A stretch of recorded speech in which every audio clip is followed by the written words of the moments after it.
Hi everyone, a warm welcome to my YouTube channel. कैसे हैं आप सब? I hope you are doing well. आज की इस वीडियो में हम बात करेंगे अकाउंटिंग के बेसिक्स पे। मतलब इस वीडियो में हम जो टॉपिक कवर करने वाले हैं दैट इज़ अकाउंटिंग बेसिक्स।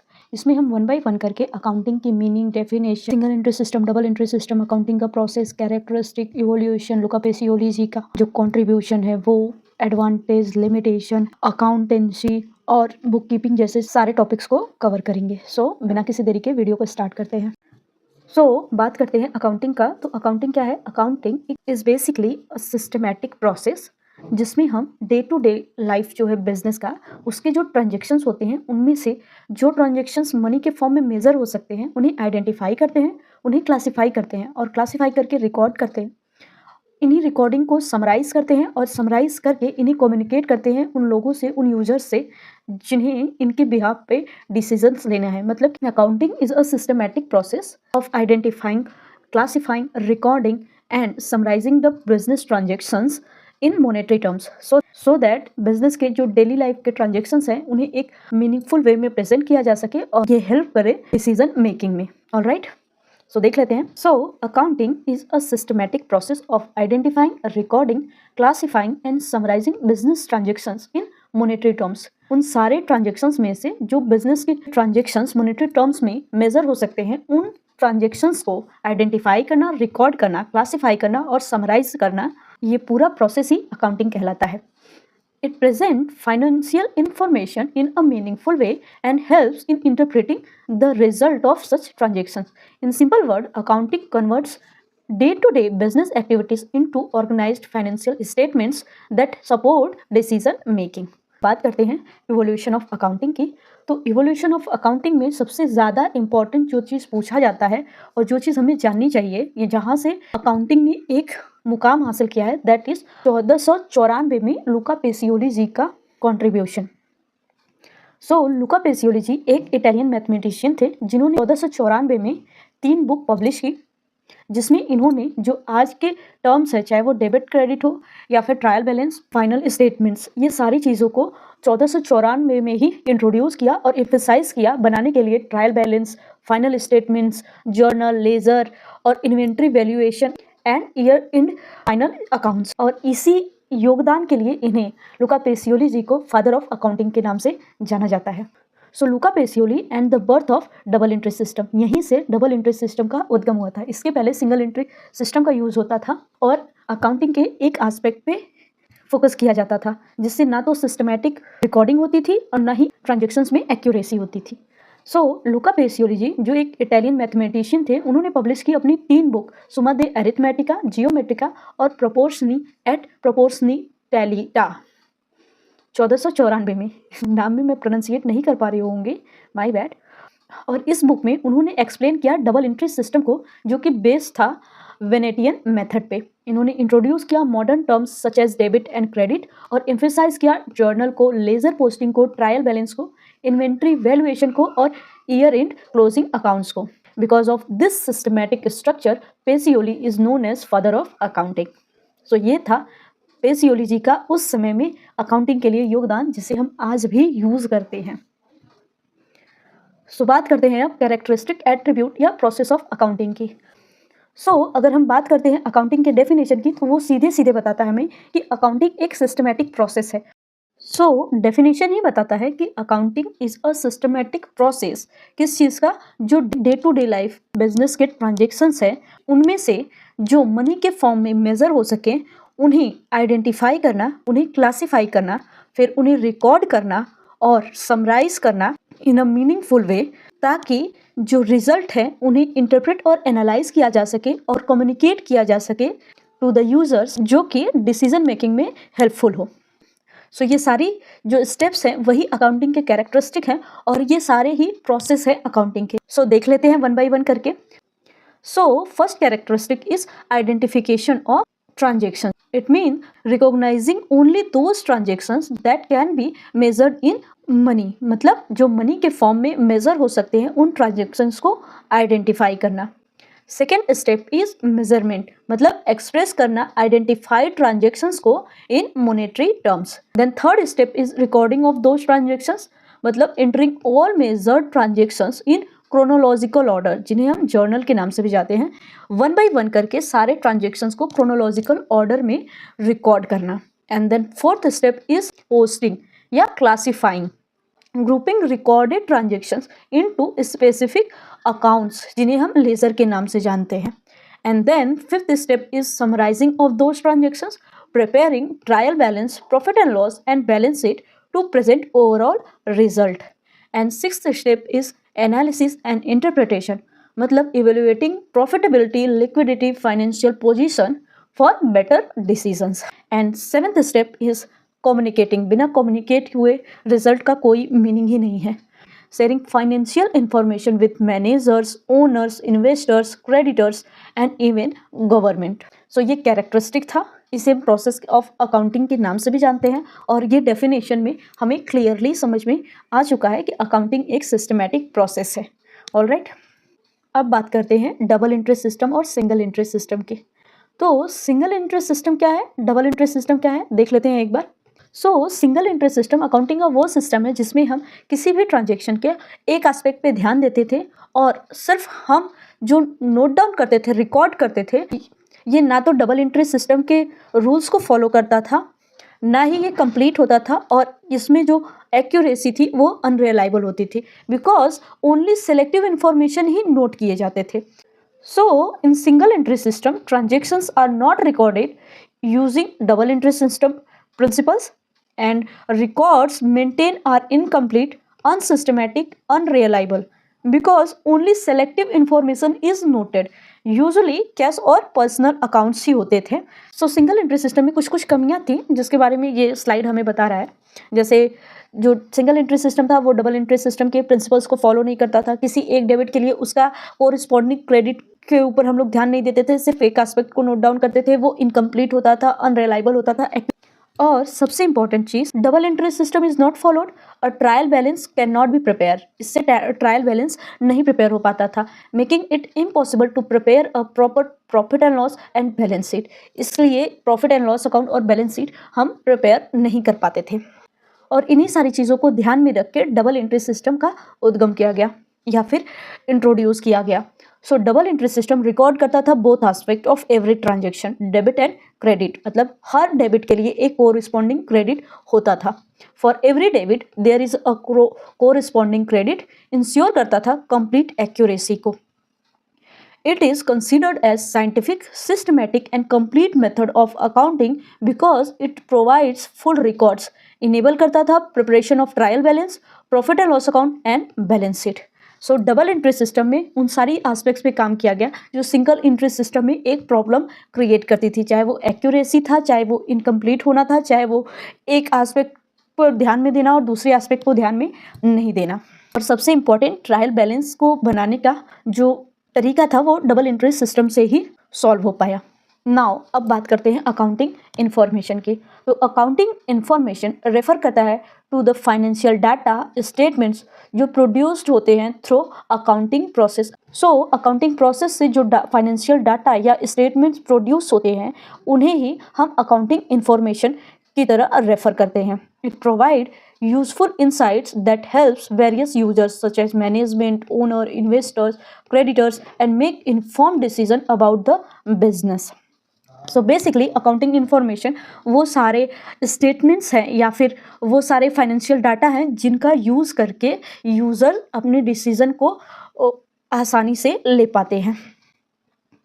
अब बात करते हैं यूजर्स ऑफ अकाउंटिंग इन्फॉर्मेशन। तो ये दो टाइप के होते हैं, एक internal users and second is external user. Internal users में कौन लोग आ जाएंगे, ओनर्स आ जाएंगे, एम्प्लॉयज़ आ जाएंगे और मैनेजमेंट आ जाएगा। जबकि एक्सटर्नल यूजर्स में जो लोग आएंगे दैट इज जो उस बिजनेस से अफेक्टेड हो रहे हैं, चाहे वो बैंक्स हो, इन्वेस्टर्स हो, क्रेडिटर्स हो, गवर्नमेंट हो या इसकी अथॉरिटीज़ हो, कस्टमर्स हो या पब्लिक या सोसाइटी हो। हमने देखा कि जो यूजर्स होते हैं अकाउंटिंग के दो टाइप के होते हैं, इंटरनल और एक्सटर्नल। तो इंटरनल जो बिजनेस के अंदर काम करते हैं, बिजनेस के लिए काम करते हैं, और एक्सटर्नल जो बिजनेस से अफेक्टेड होते हैं। अब इसे डीप में हम पढ़ते हैं। अकाउंटिंग इन्फॉर्मेशन जो है यूज होता है by different group of peoples to take decision. These users are divided into internal and external users. Internal users वो लोग हैं जो इनसाइड द ऑर्गेनाइजेशन है who use accounting information for planning, controlling and decision making. First, owners use करते हैं accounting information का to know the profitability, financial position and growth of the business. They check whether the business is giving a good return on their investment और not. Second is management जो है accounting information का use करता है financial data का for planning, budgeting, controlling cost and making strategic decisions. Example, deciding pricing, production level या cost control. And third is employ के लिए ये इंपॉर्टेंट इसलिए होता है बिकॉज उन्हें सैलरी निगोशिएशन करना होता है, जॉब सिक्योरिटी के बारे में जानना होता है, बोनस एक्सपेक्टेशंस होती हैं. That's why. So employees and workers use accounting information to understand business stability and profitability, जो हेल्प करता है उनको in salary negotiation, job security and bonus expectations. तो ये थे इंटरनल. अब बात करते हैं एक्सटर्नल की. उनको क्यों इंपॉर्टेंट है ये accounting information? Because external users होते कौन हैं? So, external users are people outside the organization who use financial information for various decisions, like bank and financial institutions. They examine the financial statement to decide whether the business is capable to repay loans or interest or not. And second is investors and potential investors. They use accounting information to judge profitability, financial strength, and future growth before investing or continue investments. Third is creditors या suppliers. Creditors check the firm ability to pay for goods and services supplies on credit. They evaluate short-term liquidity and credit worthiness. And fourth जो है वो है customers या consumers. And customers may use accounting information to check stability of business, especially when they depend on the company for long-term supply or services. And sixth is public या society. General public, analyst, researcher, media use करते हैं accounting information को to understand the impact of business on the economy and community.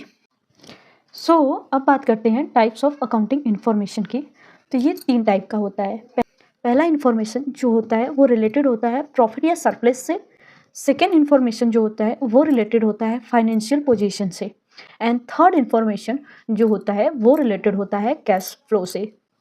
So first is information related to profit और surplus, जिसमें हम income statement को बनाते हैं जो अवेल करता है accounting information about profit on loss incurred as a result of business operations.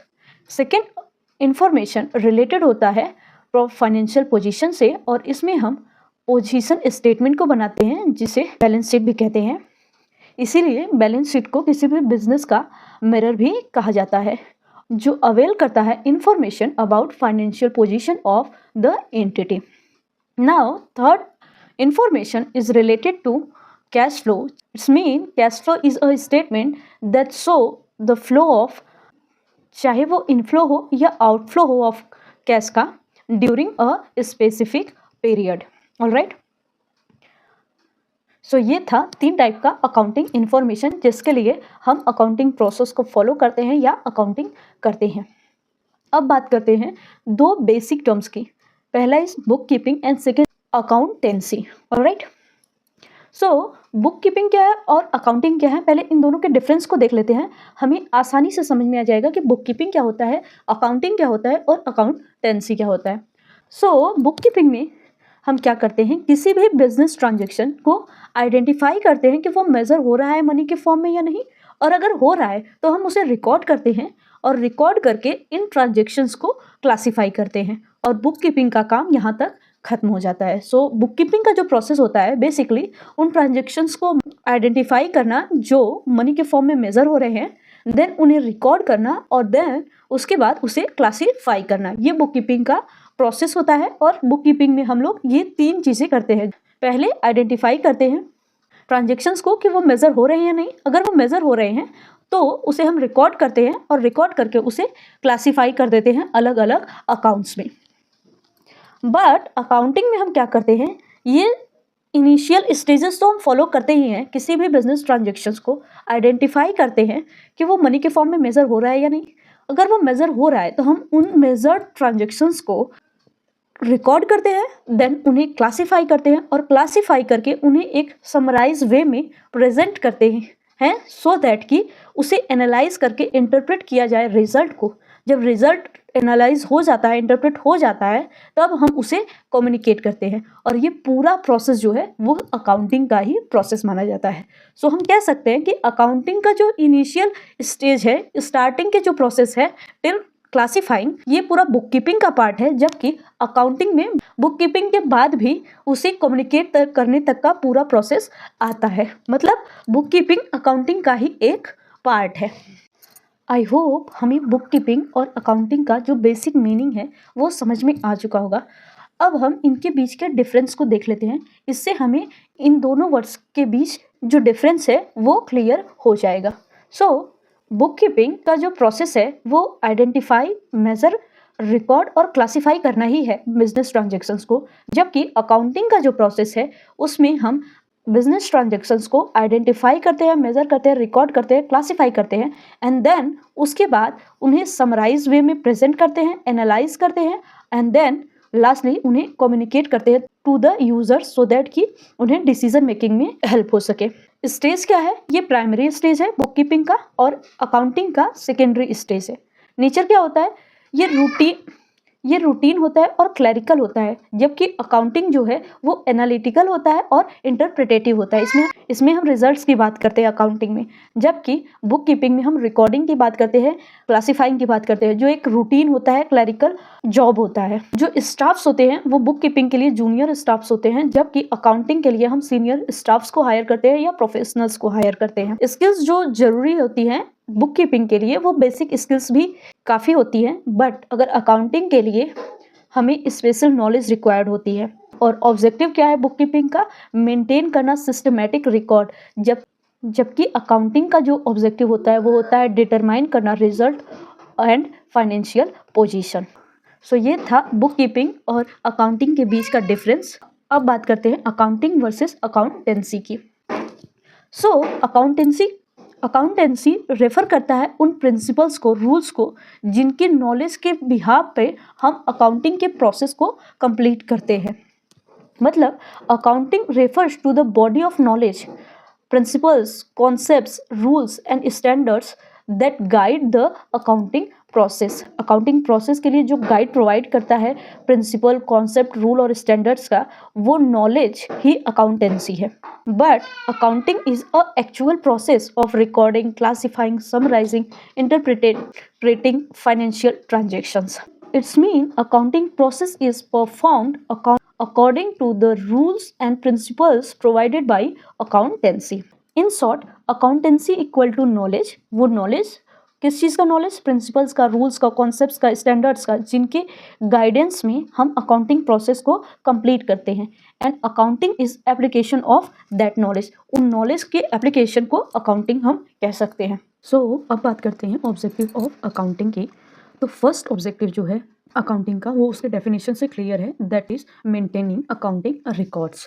It's mean systematically record all financial transactions of a business. Now second objective is determining profit और loss. It's mean जब हम summarise करके analysis करते हैं, interpret करते हैं, तो जो रिजल्ट होता है उसमें हम एक रिजल्ट ये भी देखते हैं बिजनेस ऑपरेशन से प्रॉफिट हुआ या loss. So find out the operating result of business through the profit or loss account.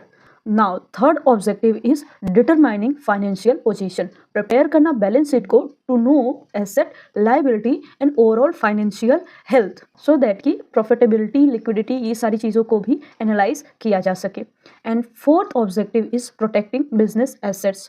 Keep proper record to safeguard asset from theft, misuse और loss. It's mean business assets को protect करने के लिए भी proper record जरूरी है ताकि कभी चोरी, मिसयूज या लॉस नहीं दिखाया जा सके। Providing accounting information to the users, जैसे हमने बात ही की थी कि ये जो अकाउंटिंग यूजर्स है उनके लिए इंफॉर्मेशन प्रोवाइड करने का एक प्रोसेस है। तो supply reliable financial data to owners, management, investors, creditors and other users. And sixth objective is facilitate management, support करना मैनेजमेंट को in decision making, planning, budgeting, controlling and operations. So ये कुछ objectives थे जिसके लिए accounting ज़रूरी हो जाता है। अब बात करते हैं फंक्शंस ऑफ अकाउंटिंग की। तो पहला फंक्शन क्या होगा, मेंटेन करना रिकॉर्ड को, मेंटेनिंग सिस्टमैटिक रिकॉर्ड। इसमें हम रिकॉर्ड करेंगे फाइनेंशियल ट्रांजेक्शन्स को in an orderly and reliable manner, एक सिस्टमैटिक वे में, क्रोनोलॉजिकल ऑर्डर में, रिलायबल मैनर में सारे ट्रांजेक्शन्स को रिकॉर्ड करना। प्रिपेयरिंग फाइनेंशियल स्टेटमेंट, और दूसरा फंक्शन क्या होगा, इन सारे रिकॉर्ड्स को एनालाइज करने के लिए एक समराइज वे में प्रेजेंट करना, प्रिपेयर करना फाइनेंशियल स्टेटमेंट्स, मतलब trading account, profit and loss account, balance sheet to show performance and financial position. And third function is meeting legal requirements, comply करना with laws such as tax rule क्या हैं उनके साथ, company regulations and statutory reporting, because ये एक proof की तरह use किया जाता है। And fourth is computing financial information, sharing relevant financial data with owners, management, investor, creditor and government, communicate करना फाइनेंशियल इंफॉर्मेशन को, जो भी अकाउंट इंफॉर्मेशन के यूजर्स हैं उन्हें डिसीजन मेकिंग में हेल्प मिल सके। फिफ्थ फंक्शन इज असिस्ट करना मैनेजमेंट को, helping managers with planning, budgeting, controlling, pricing and decision making. So अगर डेफिनेशन क्लियर है तो हमको सीधे सीधे उसका प्रोसेस क्या है, उसका ऑब्जेक्टिव क्या है, उसका फंक्शन क्या है अकाउंटिंग का, ये सारी चीज़ें आराम से क्लियर हो जाती हैं। अब बात करते हैं कुछ एडवांटेज की। तो अकाउंटिंग प्रोवाइड करता है फाइनेंशियल इंफॉर्मेशन जो शो करता है financial performance of the business, profit earn हुआ या लॉस इनकर हुआ during the period. Second advantage is assist management, ये हेल्प करता है मैनेजर को to take decision related to pricing, budgeting, cost controlling, investment and overall planning में। ये replace करता है ह्यूमन मेमोरी को सिस्टमैटिक रिकॉर्डिंग करके to ensure that no important financial transaction is forgotten और ओवरलुक्ड, कि कोई भी इंपॉर्टेंट फाइनेंशियल ट्रांजेक्शन जो है भूला नहीं गया है और ना ही वो ओवरलुक्ड हुआ है, एक सिस्टमैटिक रिकॉर्ड किया गया है जिससे जो ह्यूमन मेमोरी होती है उसे रिप्लेस किया जाता है। Fourth advantage is facilitates comparative study, it's mean ये प्रॉपर रिकॉर्ड जो होता है ये अलाउ करता है comparison of current result with previous year और विथ अदर बिजनेस, जिससे कि हमें ये कॉम्पेरेटिव स्टडी करने में हेल्प करता है। And fifth advantage is helps in tax assessment, जब हम टैक्स असेसमेंट करते हैं तो ये जो सिस्टमैटिक अकाउंट्स होते हैं इजी बनाते हैं कैलकुलेट करना और फाइल करना टैक्सेस को, जैसे कि जीएसटी या income tax accurately. And sixth advantage is facilitates loans, bank और फाइनेंशियल इंस्टीट्यूशंस जो हैं वो रिलाई करते हैं इन फाइनेंशियल स्टेटमेंट्स पे टू जज the credit worthiness and performance of the business, जिससे हमें लोन लेने में आसानी होती है। Seventh advantage is provides evidence in court, court में प्रॉपरली ये हमें प्रोवाइड करता है प्रॉपरली मेंटेन अकाउंट्स जो कंसीडर होते हैं रिलायबल एविडेंस की तरह in legal disputes. And eighth advantage is ये फैसिलिटेट करता है सेल ऑफ बिजनेस को, अकाउंटिंग रिकॉर्ड्स जो होते हैं वो हेल्प करते हैं डिटरमाइन करने में correct valuation and purchase price जब भी इस बिजनेस को बेचा जाता है। ये असिस्ट करता है इंसॉल्वेंसी केसेस में, बिकॉज जो रिकॉर्ड्स होते हैं वो हेल्प करते हैं आइडेंटिफाई करने में एसेट्स को, लाइबिलिटी को एंड फाइनेंशियल कंडीशंस को of an insolvent business. And tenth advantage is ये हेल्प करता है पार्टनरशिप एडजस्टमेंट पे, in case of admission, retirement, death of a partner, accounting records जो होते हैं वो हेल्प करते हैं सेटलमेंट ऑफ क्लेम के सेटलमेंट में ये हेल्पफुल होते हैं। And 11th advantage is support करता है ये डिसीजन मेकिंग में, जैसे कि हमने डेफिनेशन में ही देखा था, ये प्रोवाइड करता है फाइनेंशियल डाटा जो रिक्वायर होते हैं for making various decision makings. So ये कुछ एडवांटेज थे। अब इतनी एडवांटेज थे तो कुछ तो डिसएडवांटेज होगा ही अकाउंटिंग का, तो उन्हें देख लेते हैं। सो पहला लिमिटेशन ये है कि it's may give unrealistic information, financial statements जो होते हैं वो प्रिपेयर होते हैं using accounting concepts and conventions which may not always reflect the real market value. जो फाइनेंशियल स्टेटमेंट्स होते हैं वो प्रिपेयर किए जाते हैं अकाउंटिंग के जो कॉन्सेप्ट और कन्वेंशंस हैं, सो ये हमेशा ही मार्केट वैल्यू को रिफ्लेक्ट नहीं करते हैं। सो जो इन्फॉर्मेशन होता है, अकाउंटिंग इन्फॉर्मेशन होता है, वो अनरियलिस्टिक भी हो सकता है। सेकेंड इज ये इग्नोर करता है क्वालिटेटिव फैक्टर्स को, अकाउंटिंग में हम उन्हें रिकॉर्ड करते हैं जो मॉनेटरी इंफॉर्मेशन होते हैं और इग्नोर करते हैं उन नॉन फाइनेंशियल एस्पेक्ट्स को, चाहे वो एम्प्लॉय का स्किल हो, मैनेजमेंट का इफिशियंसी हो, या कस्टमर सेटिस्फेक्शन हो, या ब्रांड रेपुटेशन हो। इतने टाइम से अगर कोई ब्रांड काम कर रहा है तो उसकी एक रेपुटेशन होगी। हम इन सारी चीज़ों को इग्नोर करते हैं, बस हम उन्हीं चीज़ों को, ट्रांजेक्शन्स को नोट करते हैं, रिकॉर्ड करते हैं जो मॉनेटरी इंफॉर्मेशन होते हैं। सो थर्ड लिमिटेशन इज, ये इग्नोर करता है प्राइस लेवल चेंजेस को। अकाउंटिंग जो है एज्यूम करता है the value of money is stable, but in reality inflation हो या डिफ्लेशन, ये हमेशा जो पर्चिंग पावर होता है उसे चेंज करता है। This is not reflect in historical cost accounting, जो कि हिस्टोरिकल कॉस्ट अकाउंटिंग में रिफ्लेक्ट नहीं होता है। And fourth limitation is possibility of window dressing. इसे करने वाला इंसान होता है, उसकी अपनी सोच होती है, जो अकाउंटिंग के कॉन्सेप्ट्स होते हैं, चाहे कन्वेंशंस होते हैं, उसे अपने तरीके से यूज कर सकता है।